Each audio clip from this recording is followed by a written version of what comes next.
So thank you very much for the opportunity to speak today. So I'll be speaking on site-specific gene editing of human hematopoietic stem cells for the treatment of X-linked Hyper-Igm syndrome. This syndrome is characterized by the inability to switch from production of antibodies of the IgM to IgG, IgA, or IgE serotypes. And the reason for this is because in order for a B cell to produce class-switched immunoglobulin, it needs to communicate with a T cell through various co-receptors.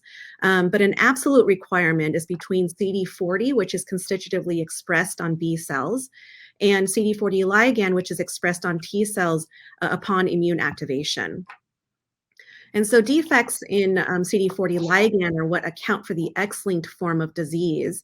And because CD40 ligand is expressed also on monocytes, macrophages, and dendritic cells, patients present not just with a antibody deficiency, but with a combined immunodeficiency, manifesting as recurrent bacterial sinopulmonary infections.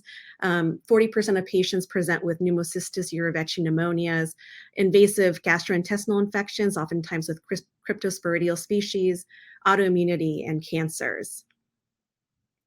And so on the left is a survival probability curve for patients with XHIM. And you can see that the long-term outcomes for these patients remains relatively poor, with about 30% survival at 30 years of age, despite modern medicine. And we know that allogeneic bone marrow transplant is curative. However, because patients generally do well on antibody infusions towards the beginning of their life, this is often postponed until later.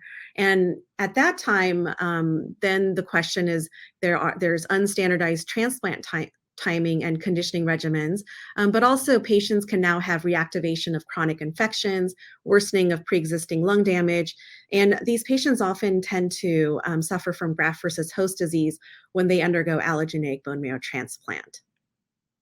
And so this is a diagram of the CD40 ligand gene showing known mutations that cause the disease. And since all known mutations are located on a single gene, this makes this defect an ideal candidate for gene therapy. There have been two groups who have previously looked at the role of gene therapy for XHIM using mirroring models of the disease. In both, they were able to successfully achieve immune reconstitution by delivering a normal copy of the mirroring CD40 ligand cDNA using retroviral vectors. However, 2/3 of mice in the top study and 1/3 of mice in the bottom study developed abnormal T-cell lymphoproliferation. And so that really emphasized to us that the CD40 ligand gene needs to remain tightly regulated under control of its endogenous promoter. And so to this end, we decided to use site-specific gene integration as a form of gene therapy for this disease. We started off designing site-specific nucleases.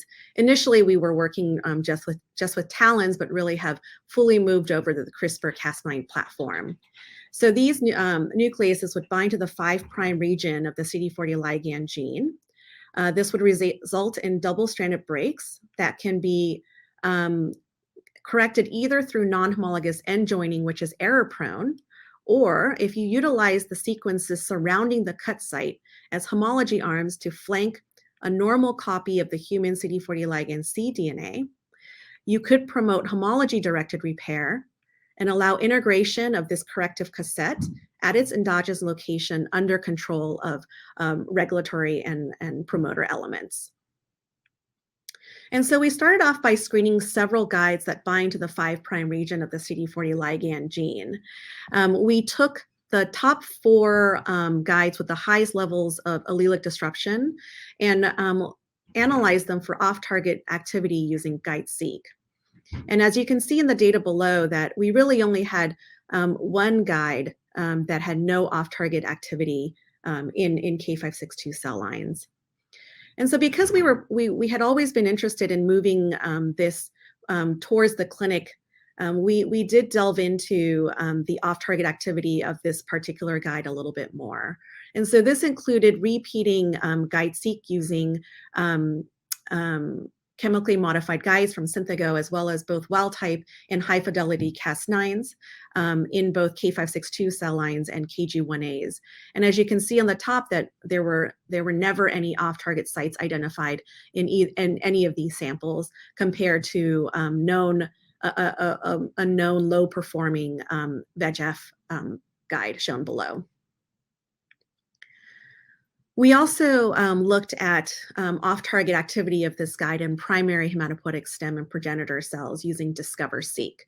We surprisingly identified 15 putative off-target sites, and even though we felt that these were very unlikely given the high rates of mismatch between these off-targets and our target site, we nevertheless performed RAMP-Seq to confirm these off-target sites.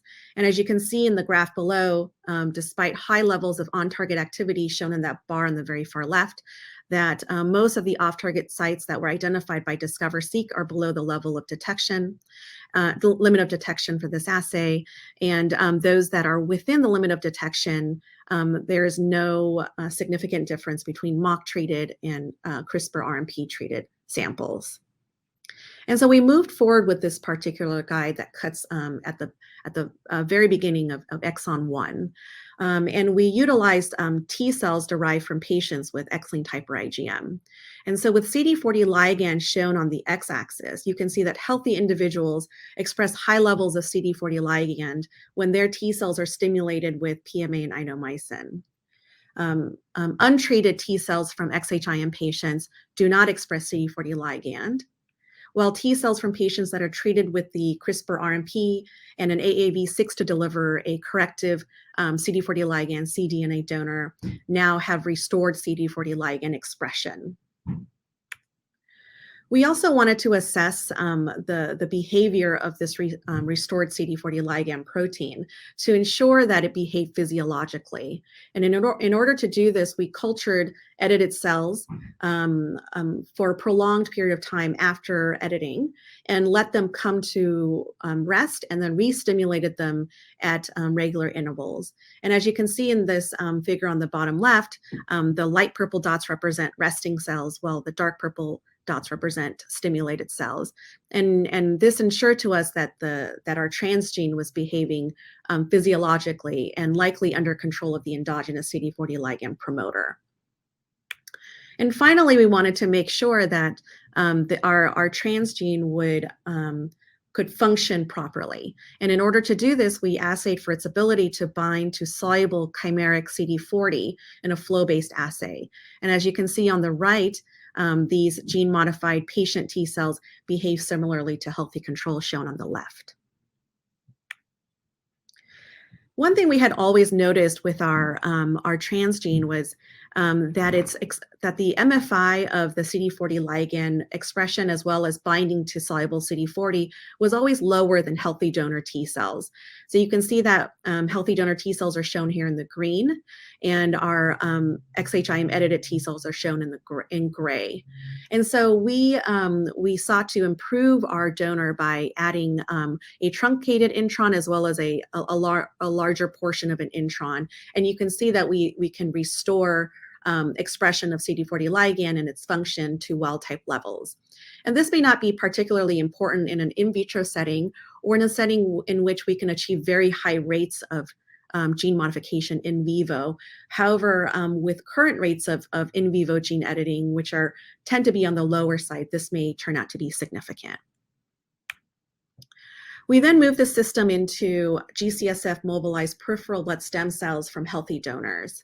And shown here, we can achieve around 25% gene editing in peripheral blood stem cells without significantly affecting viability and fold expansion as measured by trypan blue exclusion 24 hours after treatment. We also evaluated for the ability of these peripheral blood stem cells to form multiple myeloerythroid colonies by culturing them with methylcellulose media and specific cytokines. And as you can see on the left with our gene-modified cells shown in the light purple bars, that gene modification does not affect these colony formation compared to mock and AAV only treated cells, and it does not affect clonogenic potential shown on the right. Because we're particularly interested in the ability of peripheral blood stem cells to differentiate into T cells that would ultimately express CD40 ligand, we then evaluated the ability of our gene-modified cells to differentiate in the artificial thymic organoid system. And what the system is essentially a 3D co-culture consisting of our gene-modified stem cells combined with a murine stromal cell line that has been transduced to constitutively express notch delta-like ligand, which is essential for T cell differentiation. And so what we're showing on the bottom left is essentially formation of mature CD3 positive TCR alpha beta positive T cells, most of which are double positive, but also result in some mature single positive CD8s, as well as a minority of mature CD4 single positives, and with a mostly naive phenotype shown on the bottom right. When we measure gene integration by ddPCR, you can see that PBSCs that are going into the ATO achieve around 25% gene editing, and T cells that come out of the ATO retain about 15% gene modification. And finally, we move the system into the Nsg Mouse Model. And as you can see in the bottom left, the rates of engraftment as measured by human CD445 of total CD45 is similar in the bone marrow, spleen, and peripheral blood of gene-modified mice compared to mock modified mice shown in the light gray bars. The lineage distribution of cells, so CD3, CD19, CD33, and CD56, are also similar between the two study arms. And importantly, on the right, when we look at gene integration rates in the CD45 positive cells in the bone marrow, we see that about on an average, 8% of cells retain their gene modification. And so as we move this work towards translation, we have been able to fortunately collect peripheral blood stem cells from GCSF mobilized XHIM patient volunteers. And so on the left, I'm showing a similar set of T cell plots as one of my earlier slides, demonstrating that we can achieve good rates of gene integration in this particular patient's T cells, as well as restore their CD40 ligand function by binding to soluble CD40. We were also able to acquire a large number of CD34 cells from this patient with 5 days of GCSF mobilization, shown in these numbers here. And we can achieve relatively high purity of CD34 cells. And similar to healthy donor CD34 cells, we are able to achieve good rates of gene modification without significantly affecting viability and fold expansion. And so to conclude, we believe that gene editing of hematopoietic stem cells is a potential therapeutic approach for X-linked Hyper-Igm syndrome. We know that targeted integration of a normal CD40 ligand cDNA restores CD40 ligand expression in T cells, and as well as its physiologic responses to immune stimuli. And in addition, we're able to gene modify hematopoietic stem and progenitor cells and differentiate them in both in vitro and in vivo models while maintaining gene marking. And so a lot of our current and upcoming work really is probably what a large majority of the field is working on for gene editing of hematopoietic stem cells. And that is to increase homology-mediated gene editing in long-term and engrafting HSC with minimal toxicity. And so, some of this may include, better understanding AAV biology and some of the characteristics that are important for having a high quality prep of AAV, which in our hands and in the experience of others can be quite different depending on where you have AAV produced. Better understanding of cellular immune responses to DNA double-stranded breaks and AAV and viral introduction of donors. And then perhaps if there are no better ways to overcome some of these immune responses to the exogenous elements, perhaps moving on to a non-viral DNA donor platform to deliver our corrective transgene. And so I want to thank you very much for having me here today. I want to thank my small team shown here in the bottom right. We're a small group, but we are persistent. And of course, I want to thank Don Cohn, who's been my mentor for many years, and I remain very closely working with him. So thank you very much.